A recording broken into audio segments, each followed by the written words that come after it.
Bonjour et bienvenue à l'Historial Jeanne d'Arc de Rouen. Ce lieu qui a ouvert en 2015 est un lieu unique en son genre pour une raison à peine croyable.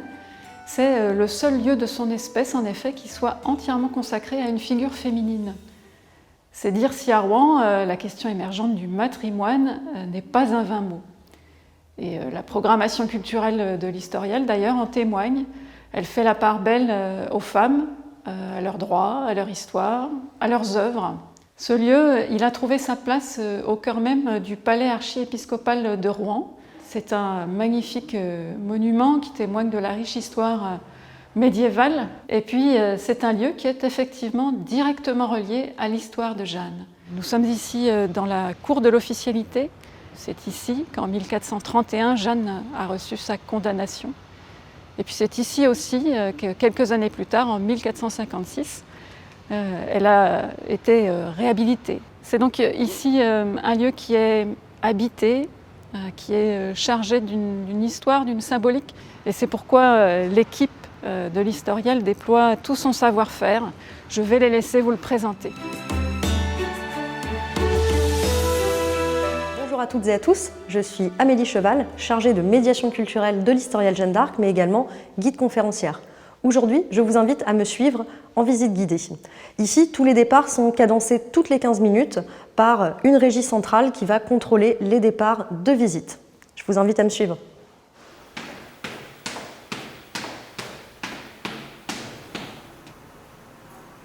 Le parcours de visite de l'Historial prend place au cœur de ce monument historique exceptionnel qu'est l'archevêché de Rouen. L'archevêché, c'est tout d'abord le lieu de vie des différents prélats qui se sont succédés ici au fil des siècles, mais également le lieu d'administration du diocèse. Auparavant, notamment à l'époque de Jeanne d'Arc, il s'agissait également d'une cour de justice ecclésiale. Durant tout son parcours, le visiteur va déambuler de salle en salle et va pouvoir arpenter cette frise chronologique architecturale qu'est ce palais. De nombreuses recherches ont eu lieu sur ce site avant l'ouverture de l'Historial, notamment des fouilles archéologiques qui nous permettent aujourd'hui d'en savoir plus sur l'histoire de ce monument, qui auparavant était très peu étudié et très peu documenté. Notamment dans cette première salle que va arpenter le visiteur, nous nous trouvons dans un espace qui date de la fin de la période romane, fin du XIe siècle, début du XIIe siècle, qui serait probablement, selon les hypothèses, l'ancien cellier du palais archiépiscopal. Comment on va pouvoir dater un monument de ce type ? Eh bien, en y retrouvant des éléments architecturaux caractéristiques d'une époque, par exemple.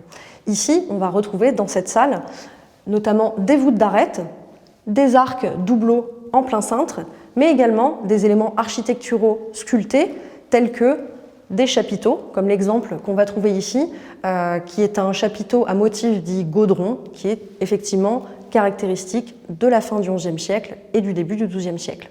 Nécessairement, les équipements techniques, numériques et scénographiques se doivent d'être discrets. D'une part pour favoriser l'immersion du visiteur, mais d'autre part également pour préserver ce monument historique. Par exemple, dans cette salle, nous allons retrouver tous ces équipements masqués, cachés dans une ancienne galerie, dont on ne connaît pas véritablement la fonction ni la date de construction. Il s'agit d'une galerie qui court tout d'abord vers l'est, qui passe sous le palais, et puis ensuite forme un coude vers le nord pour passer sous la rue Saint-Romain, mais dont on ne sait pas où il débouche. Parce que lors de sondages, lors des fouilles archéologiques, on a trouvé que derrière une porte murée se trouve une grande nappe d'eau.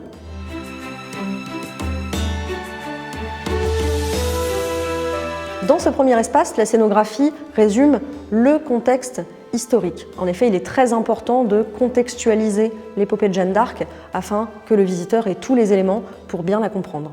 Ici, le public va être guidé par Jean Juvénal des Ursins, ou tout du moins par un comédien qui va interpréter le rôle de ce personnage historique, Jean Juvénal des Ursins, qui fut l'instigateur, le président du second procès de Jeanne d'Arc. Et ainsi, dans toutes les salles, le visiteur va retrouver cette sorte de guide virtuel qui va faire office de fil rouge. Au niveau des éléments de discours présents dans la scénographie, tout un comité scientifique a planché sur la question en amont, avant l'ouverture de l'Historial, en se basant notamment sur des sources, des preuves historiques, littéraires indiscutables, comme par exemple les minutes des 2 procès de Jeanne d'Arc.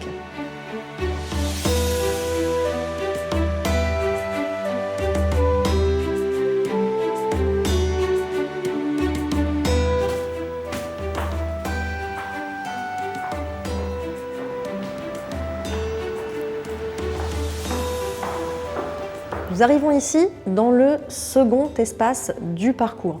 Encore une fois, nous nous trouvons complètement en souterrain, mais cette fois-ci dans une salle qui présente des éléments caractéristiquement gothiques.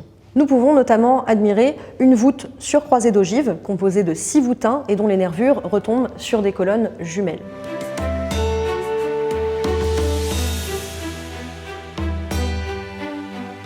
Ici, la technologie utilisée est celle du mapping 3D, c'est-à-dire que les vidéoprojections vont complètement épouser l'architecture de la salle et ainsi mettre en valeur la pierre.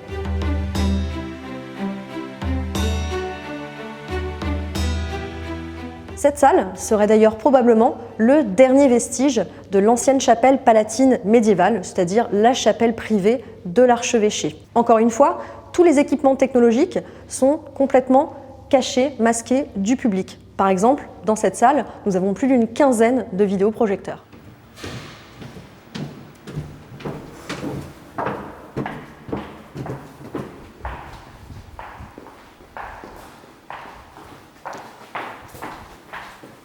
Nous arrivons à présent dans les anciennes cuisines médiévales du palais qui datent du milieu du XVe siècle. Elles permettaient tout d'abord d'organiser la vie quotidienne au sein du palais, notamment les repas, et puis également elles étaient nécessaires à toute l'organisation des fastueuses réceptions que pouvaient organiser les archevêques au sein du monument. Ici, le visiteur assiste à la fameuse scène de rencontre entre le dauphin Charles VII et Jeanne d'Arc à la forteresse royale de Chinon.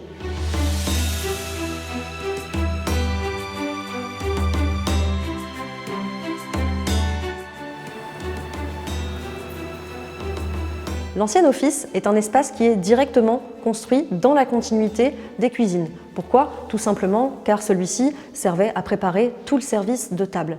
D'ailleurs, tout ce niveau au rez-de-chaussée était dédié à des communs pour le service. Tout simplement car il ne pouvait revêtir de caractère noble en raison du côté sombre, humide et froid. Ici, la scénographie va notamment traiter des différentes batailles menées par Jeanne d'Arc et ses hommes d'armes. Vont être passées en revue, par exemple, la bataille de Patay, la victoire d'Orléans, mais également toute la phase sur le couronnement de Charles VII à la cathédrale de Reims.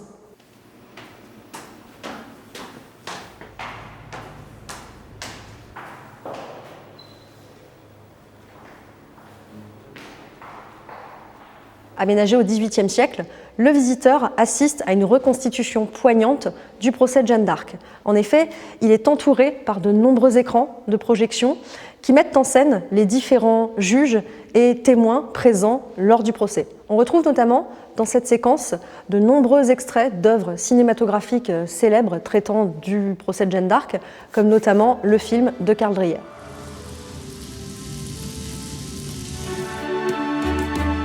Depuis cette vigie, ancienne tour de guet du palais archiépiscopal, nous avons une vue exceptionnelle sur le centre-ville de Rouen et notamment certains monuments joanniques, que ce soit l'abbatiale Saint-Ouen, lieu de son abjuration, ou encore le château de Rouen, lieu dans lequel s'est déroulé le procès et dans lequel Jeanne était captive, mais aussi en passant par d'autres lieux emblématiques de la ville de Rouen comme la cathédrale et sa célèbre flèche, mais également l'église Saint-Maclou, et puis surtout une vue plongeante sur le palais archiépiscopal dont on peut à présent mesurer l'emprise, puisque le palais effectivement est construit sur plus d'1 hectare de terrain.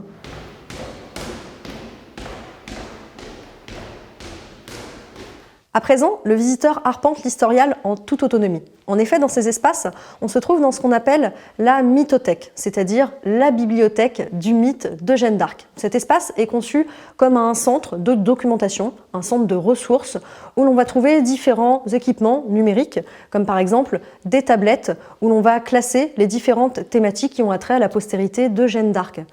Par exemple, Jeanne d'Arc et l'Église, Jeanne d'Arc et les arts, Jeanne d'Arc et l'éducation. On va retrouver également ici des historiens virtuels à interroger. Certains d'entre eux sont d'ailleurs membres de notre comité scientifique. Les questions les plus récurrentes leur sont posées. Le visiteur met un casque et peut ainsi écouter les réponses de ces éminents spécialistes.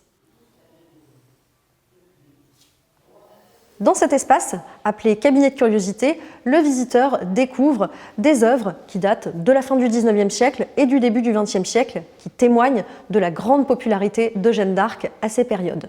En effet, Jeanne d'Arc est très populaire puisqu'il s'agit de l'un des personnages historiques fondateurs du roman national français. Ainsi, on va retrouver des collections plus ou moins insolites qui font notamment partie d'un fonds conservé à Rouen qui s'appelle le fonds Valérie Radeau de la bibliothèque municipale Villon. Alors pour la petite histoire, Camille Valérie Radeau, il s'agit de la petite fille de Pasteur, une jeune femme qui a vécu dans les années 1920 et qui a collectionné tout au long de sa vie tout objet divers et variés se rapportant à la figure de Jeanne d'Arc. La légende voudrait d'ailleurs qu'elle ait appris à lire à l'intérieur d'un livre dédié à Jeanne d'Arc par Joseph Fabre. Dans ce cabinet de curiosité, on va également retrouver un fonds de collection qui nous provient du Musée national de l'éducation de Rouen, qui cette fois-ci va traiter de la thématique éducation et jeunesse.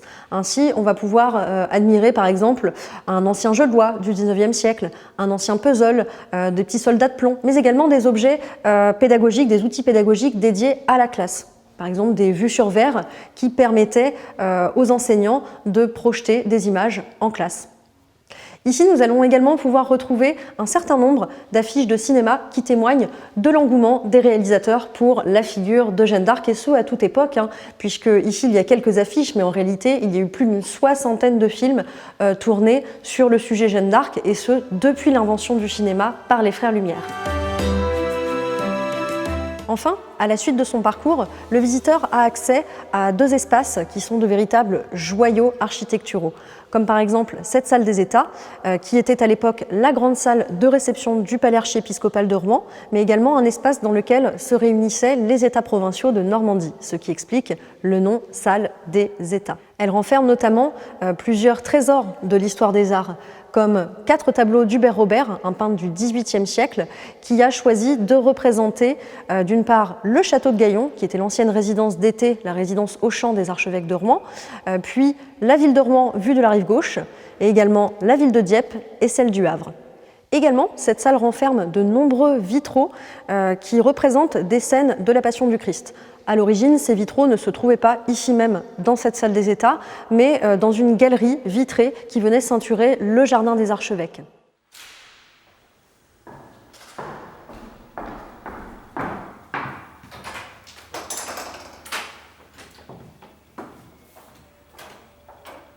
Pour terminer, nous voici dans la chapelle palatine du XVIIIe siècle, la chapelle dite d'Aubigné, tout simplement du nom de l'archevêque commanditaire de l'époque, Claude Mort d'Aubigné. C'est ici que s'achève le parcours de l'historiale Jeanne d'Arc. C'est également la fin de notre visite guidée, en espérant que celle-ci vous a plu. Je vous dis à bientôt à l'historiale Jeanne d'Arc.